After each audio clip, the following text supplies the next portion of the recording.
Please welcome U.S. Secretary of State Marco Pompeo and Richard Lowry.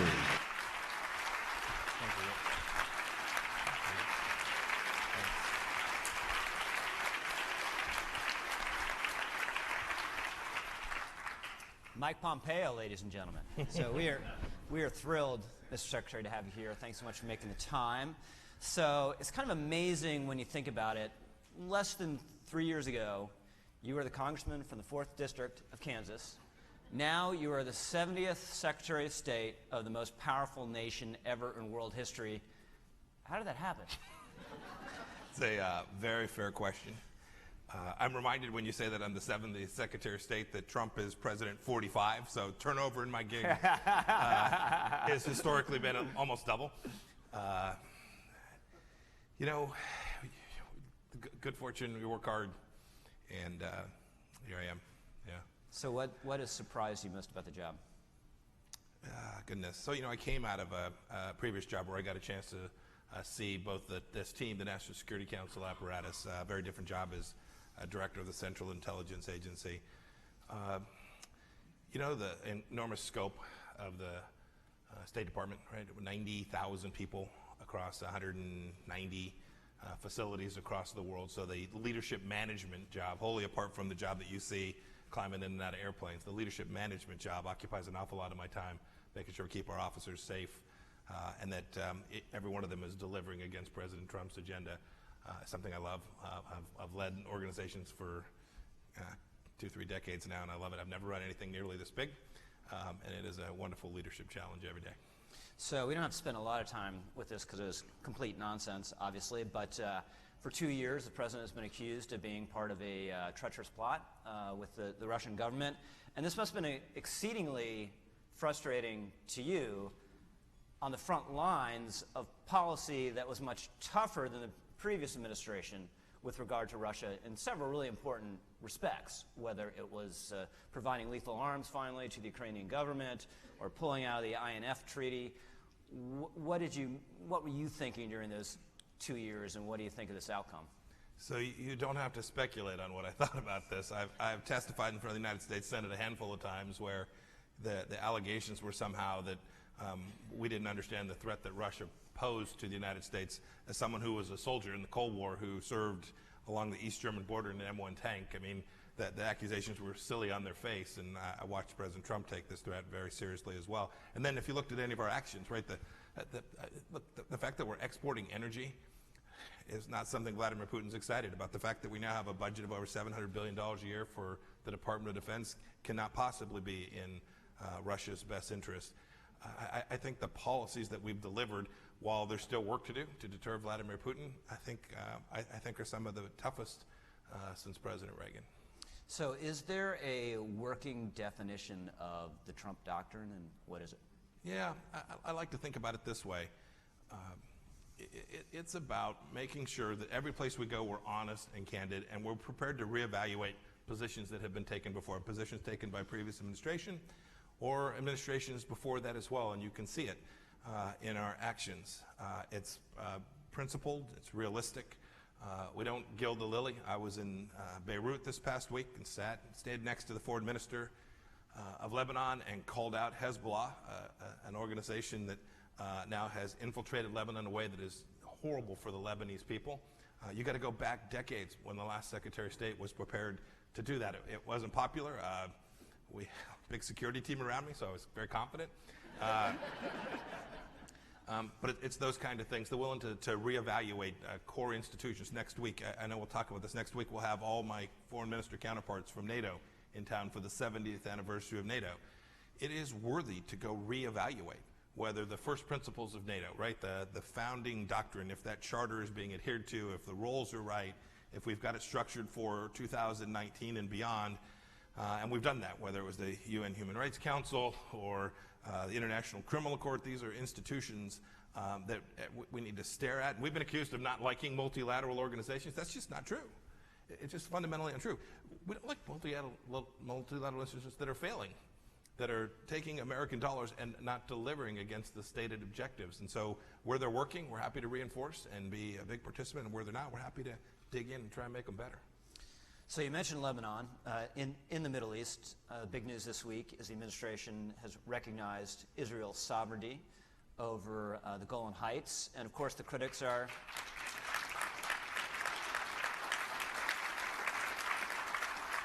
I got that at about 3/4, Yeah. 1/4. But the critics are freaking out, something you're probably used to. And one line I have is that this will somehow empower authoritarian regimes to go grab foreign territory and annex and hold it forever. This is a long-time shibboleth. And we've now busted down a handful of those things where people thought an American action would lead to a particular reaction. You need only look on the ground at what happened here. Many countries have said they're not going to join us, but almost no one said that what we did wasn't right. It didn't recognize a set of facts on the ground that were important. This was land taken in a defensive engagement where Israel itself, I spoke the other night about the Valley of Tears, the Battle of Valley of Tears, where Israel saved its own nation, and it needed this high ground to do it. This is a unique situation. It in no way blesses any act of aggression by any country. I mean, the one people use most often is Crimea. Even the United Nations acknowledged that was an act of aggression. We did what was there was right, was justified, and I'm glad we did it. The other thing I'll add is I remember reading, I was traveling. I was actually in Israel when the announcement was presented, and then I traveled to Lebanon that very next morning. I remember reading that said, oh, this looked like a snap decision, like it was random and not well thought through. We've been working on this for an awfully long time, all across the United States government, trying to make the analysis that you just described. Is this the right thing? How do we do it? What are the underpinnings of this? What will be the reactions? How do we ensure that we get what it is we're trying to do by making that decision? And so it's the case that at the moment the tweet came out, I suppose it was spontaneous. But the groundwork that had been done to lay the foundation for this decision was interagency, was appropriate and long in the making. So on North Korea, there's been some confusing reporting in the press over the last 4 or 5 days about whether there's actually going to be a new round of sanctions. So can you address that? And then also the criticism you'll hear, both from the left and the right, that the president had these two high-profile meetings with Kim. Nothing came of them, and the only effect is giving this horrific dictator a higher level of prestige than they had before. I've never heard that, Rich. So with respect to sanctions, we will continue to enforce the UN Security Council resolutions. It's often, people think about these as being American sanctions. They are not. These are UN Security Council resolutions passed unanimously by the Security Council, put in place, the significant economic sanctions put in place during our administration before my time as Secretary of State that are having a real impact and are what ultimately I think has led Chairman Kim to contemplate what I believe he continues to contemplate. And as for the meetings, look, there's obviously a long ways to go. There's more work to do. Chairman Kim hasn't yet demonstrated that he's prepared to fulfill the commitment that he made. But I continue to believe that hard work and diplomatic effort may well get us there. We've made a counter proposal too. We've said that we will be there to ensure that there's a brighter future for the North Korean people. I've been part of those discussions. I've spent more time with Chairman Kim than any American, including now Dennis Rodman. And I passed him in my next to last meeting. So that's a segue to my... No, just one last thought. And so, yes, this is going to take some time. And yes, this will be filled with uncertainty, and there'll be bumps in the road. But we have the toughest sanctions in the history on North Korea, and I think the most promising diplomatic engagement. And we're doing those both at the same time. So the Dennis Rodman part was a segue to my completely superficial question. So what is Kim like? Do you have a sense of what he's like as a person? You know, Rich, I remember when I committed to doing this, I said there were questions I would not answer.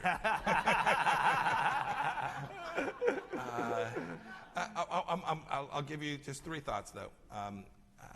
From the first time I met him, he was in complete command of the file. He knows exactly the risks, the opportunities. He knows his system. He knows the history of these negotiations. I remember I was a CI director when I met him the first time. I remember having spent, oh my goodness, hours and hours making sure that I understood the history. I knew the data set, I knew the national security situation on the ground, but wanted to make sure I understood the diplomatic history of what had taken place and why we had failed before, why collectively we had failed to get where we wanted to be. He knew it as well as I did when I showed up. He also knows that he's young and wants to make sure that North Korea has a future. And so when he engages with you, he does so in a way that reflects the nature of a long trajectory for North Korea. And that is, he knows in his early 30s that he's got to run this country for some time, and he's thoughtful about how he's approaching this. Whether that gets us there the next time our two leaders meet, and I hope there will be a next time before too long. Chairman Kim has made these promises. He's made these set of promises to me personally. He's made them to the president on a number of occasions. Ultimately, the proof will be whether we can convince him that it's the right strategic direction for him and for his country. So on Venezuela, the administration obviously been very forward-leaning against this sick and despotic and kleptocratic regime, this, by force stopping food aid from reaching its people. So what do we do? What options do we have if Maduro just doesn't go and just sits there for the duration? Yeah, so I'm not sure what you mean by duration. He's there until he's not. We will continue to do all the things that we have the capacity to do. That includes, importantly, building out a big coalition. What I do laugh. One of the core critiques is that America has withdrawn from the international stage. We built out an 80-plus country coalition to defeat the caliphate and ISIS. We got everyone to vote for UN Security Council resolutions. We've got 50-plus countries that have recognized Juan Guaido and the Lima Group and the OAS all on board. Never possible in the previous administration. We've got the Gulf states and Israel sharing our view of the threat from the Islamic Republic of Iran. This is a bit of a segue, but it is important because it is absolutely powerful where America's values are at stake, and we are working on an American project to make sure that we have partners around the world to work on them alongside us. That's certainly the case in Venezuela, and so we're working closely with our partners. I will say one of the things that we will continue to do is press the Cubans. The Cubans provide an enormous amount of the security apparatus inside of Venezuela. Indeed, having been an Army officer, if a third country had come to make sure and protect my president, I would have been embarrassed that they have to turn to the Cubans to provide security for their own leadership. I think some of them see that, and I'm very hopeful that a large number of them will conclude it's not in their best interest to be protected by a bunch of thugs from Cuba. So, and how portentous is it that that Russia is lending its hand to the regime? I think the president said it yesterday well. I won't repeat his words. It was deeply unconstructive. See, I'm a diplomat now.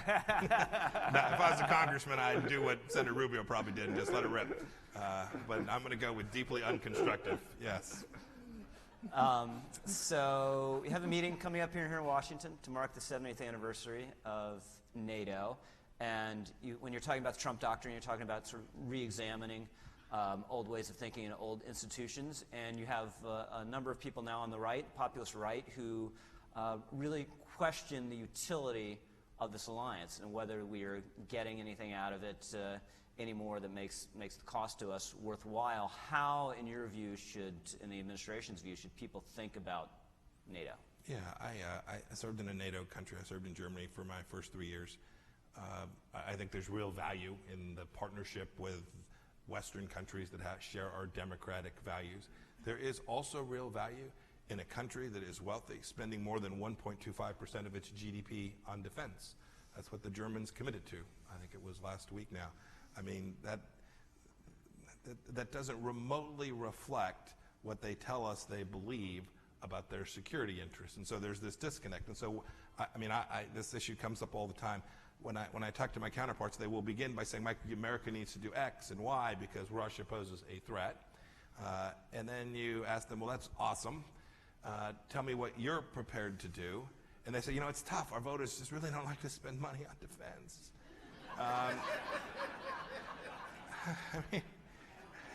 Our folks in America are crazy about it.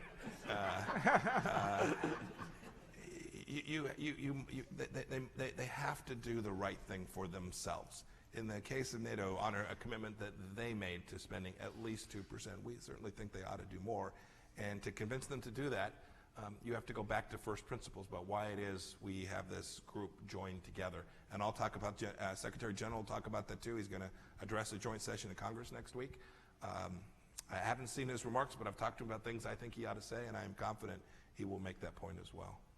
So sticking with Europe, does the administration have any view? You know, we think our politics can be crazy. At least we're not grappling with Brexit, you know, the way Parliament is. Does the administration have any considered view on whether Britain should be in or out of the EU, or is just whatever the sovereign authority in Britain decides? Yes, we are hoping they sort it out there in Britain. Okay. Yeah. we're watching closely and providing moral support for their vigorous democratic debate. Yes. So the kind of the conventional view of American administrations has been that the EU is a good thing, and we should be supportive of the EU. What is this administration's view? Questions like that, I think, miss the point.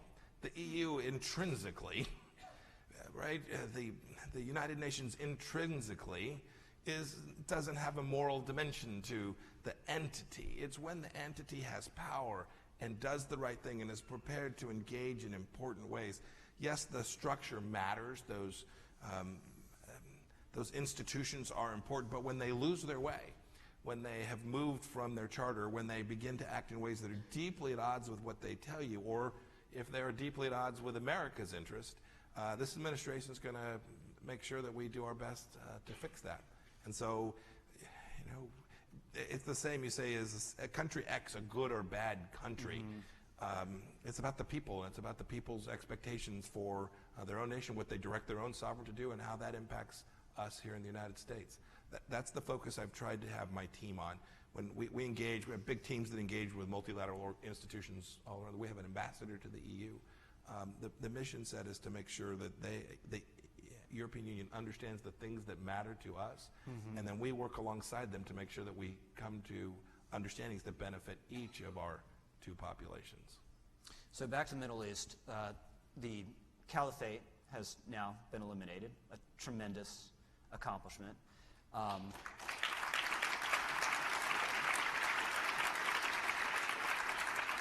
So what is kind of now the sort of the steady state administration's strategy in Syria and our troop presence there? So it's difficult to talk about Syria in isolation. If you'll recall, the caliphate owned most of Iraq at one point as well, and was on the verge of moving on Erbil and Baghdad too. And it seems like a long time ago we were watching people in cages and heads being cut off on beaches. That threat remains. The threat from radical Islamic terrorism is not only in the Middle East, it's in East Asia. I was with the Prime Minister of Mali yesterday.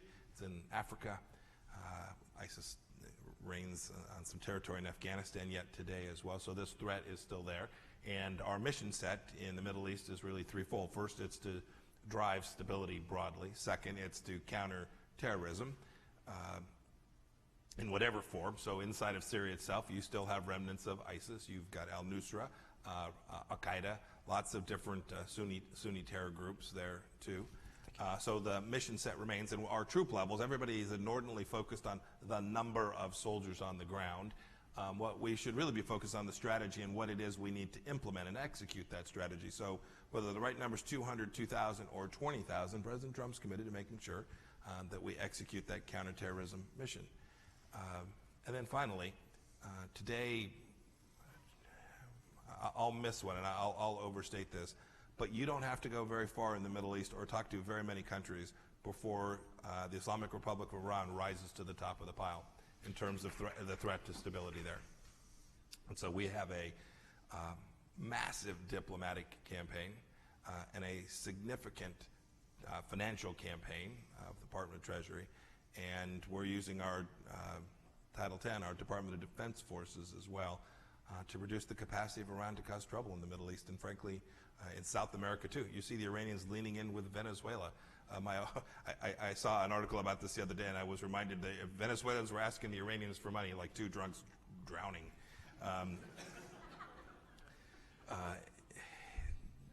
This is a serious challenge. They are underwriting Hezbollah in Lebanon and Syria. They're underwriting the Houthis in Yemen. They're underwriting Shia militias in Iraq. They're underwriting lots of malfeasance inside of Syria. We have a campaign to change the nature of what Iran is doing. So speaking of Yemen, we've had some disgruntlement in the United States Senate, as I'm sure you're aware, over the war in Yemen. You have the critics making the case that the Saudis are prosecuting this in an immoral or even barbarous way, and we should completely wash our hands of it. Why are they wrong? Yeah. Well, factually, they're wrong. Factually, frankly, the American role there has reduced civilian casualties there inordinately. I think it's declassified. I can show you the statistics since America's begun to assist the Saudis in their campaign. The ratio of civilian casualties to effectiveness has decreased dramatically, and that's important. And so it's been a good thing that we've helped them. Second, the humanitarian crisis is often raised. It's real. The risk of cholera, starvation in Yemen, USAID has done a great deal of work there. The United States has now contributed, I think it's just short of $1 billion in humanitarian assistance. The Saudis have contributed more, the Emiratis have contributed more, and the Iranians have contributed $0 to humanitarian assistance. That often goes unnoticed by folks on Capitol Hill. I'm happy to remind any of them if you hear them get that fact wrong. Second, Martin Griffiths, who's working on behalf of the UN to reduce risk, take down violence so the political resolution can be made, is at wit's end. The Emiratis have helped, the Saudis have helped. I've spoken to the Crown Prince a number of times. He has leaned in to try and make sure that we get to a political resolution, and the Iranians want nothing to do with it because the chaos there, the arming of the Houthis, the flying of missiles. Some of you will travel to Riyadh within the next 2 months. There are missiles, Iranian missiles, landing at the King Khalid airport. That's not good. And that has nothing to do with Saudi malfeasance, but rather the Saudis' right to defend their own nation. And I'm hopeful that the Iranians will lose heart and that the Houthis will see that they can have a political role there and that they will permit humanitarian assistance to move through Route 8 to the east of Hudaydah, and we can save an awful lot of lives. So I have some questions from the audience. Other than that, those senators have it exactly right. We've had... Having served in Congress, I was wrong once, too.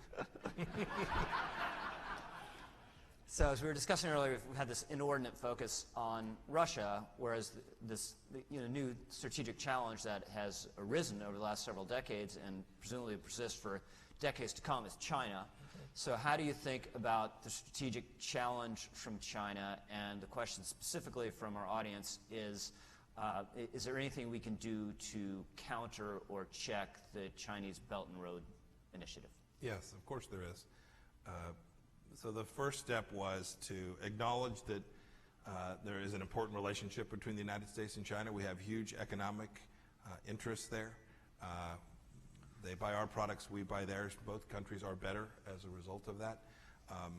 However, that trade's not been remotely reciprocal. I ran a small business. I bought some things in China. I sold a few things in China. Had I wanted a Chinese company to be my partner for my U.S.-based company in Kansas, they could have. Had I wanted to be a partner in a business there, it would have been impossible.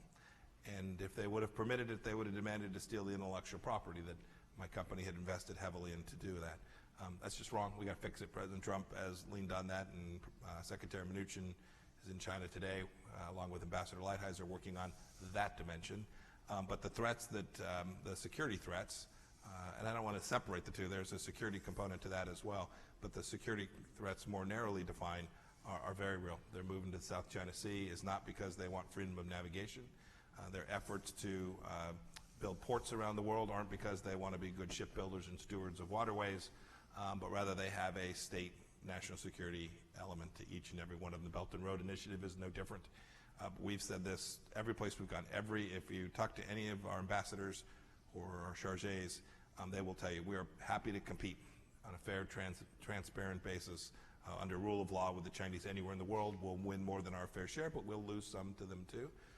But when you're showing up with a non-economic offer, whether that's through state-facilitated below-market pricing or handing someone something knowing that you can foreclose on their nation shortly, so predatory lending practices, that's not straight, and we are working diligently to make sure everyone in the world understands that threat. And I think the world is waking up. I think Asia and Southeast Asia in particular are waking up to this risk. And I hope the State Department can continue to be a part of making sure that they see that, identify it, and that it becomes more difficult for the Chinese to engage in these practices. We have a handful of other tools too, but I'll stop there. So on Israel, another question from the audience. In this country, for decades, you've had a strong bipartisan consensus in favor of Israel and our relationship with it that now really seems to be fraying on the left. What do you make of the increasing anti-Israel sentiment on the left, and is there any way to counter it? That's a little out of my lane, other than to say it is unfortunate. You're right about the history. The history is important, and I hope that the leaders on the left will rein this in. And I hope the world, frankly, will rein in anti-Semitism more broadly. It ought not be partisan. I said this the other night, and there have been those take a shot or two at me, but the Labour Party in Britain has lost to anti-Semitism. That's unfortunate. Anti-Semitism is rising in France. This is not good news. Anti-Semitism can come from either direction, from either pole, either political place, or it can be agnostic with respect to where it comes from politically. Anti-Semitism is itself wrong, and I hope all of us will call it out every place we see it and push back against us.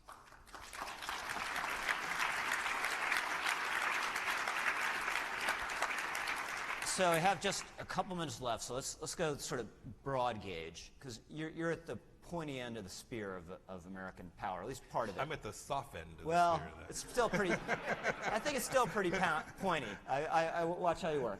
So what do you make of, there's this pervasive sense, again, you can get it on both the right and the left, that this country is in decline. It's not as powerful as it's been before. It's not as influential in global affairs as it has been before. What do you make of that declinist sentiment, being someone who, whether you're pointy or soft, who's out there at the front lines every single day? Yeah, it is evil to talk about America in decline. And what do I mean by that? It's fundamentally false, so that's different from being evil. But when it's said most often, when I hear, I saw something, and I shouldn't repeat it because I haven't verified it. Oh, come on, please but repeat it. But a former senior official, saying America was never great. It so fundamentally underlines the nature of the greatest nation in the history of civilization. And so when people talk about that, I always think there's intent behind it.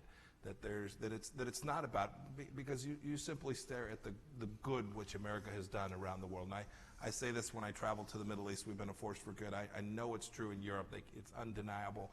If you go to Asia, we are there trying to make the lives of the people of Asia better. And so when I see someone who can't observe that, when I see that you can't see that in a way that you would say, no, America's in decline, we've lost influence, we've lost power, America's not a force for good, I always think there's intent behind it.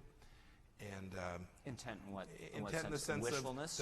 of either wishfulness or an agenda that's trying to change the shape, the fundamental principles that our founders laid out, and that's really bad. And it has the capacity, if it becomes the narrative, which I think some of them intend, has the capacity to actually be self-fulfilling, and that can't be the case. The world can't survive an America that's not great and successful and on the world stage. So, related question, what do you say to, and this comes from the left mostly, that American, as a beacon of ideals or idealism, has somehow been dimmed in the last several years, and we're less influential because of that? I just don't see it. Every place I go, I'm the Secretary of State of the United States of America. People want to see me. Damn it. I actually meant it. I can hear it. It was implied. You couldn't say it because you're a diplomat. I meant it just the opposite of that, actually. It's not Mike Pompeo. It's the American Secretary of State who's traveling there, and they want our ear. They want our mind share. They want our capacity to deliver outcomes. And it's not just that we've got a big military. It's that we have an enormously big heart and a fundamental set of principles in our nation that keep us straight through administrations that have views as widely different as this one from the predecessor administration. America has always remained a beacon who's out on the stage, and we should never, no administration should ever walk away from that, and no senior leader should ever talk about anything other than the fact that while we are imperfect, this is an amazing country.